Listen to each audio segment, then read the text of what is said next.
Hi everyone, welcome back to another video from Gameplay Classic. Today in this episode we will be learning how to change train skin in Township game. If you want to change the train skin in Township, then follow these simple steps to customize your train and make your gameplay more fun.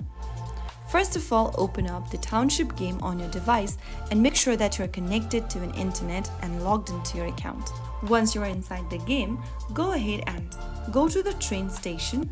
Once you find the train station, tap on the train, and then on the next page, you will be able to see this screen. Select your train once again and click on Change Skin. Now you can go ahead and choose different skins and outfits for your train. To unlock more outfits and skins, you'll need to take part in events in the game. Select one of the train skin and then tap on Use in order to change your train's skin on Township. So that's it.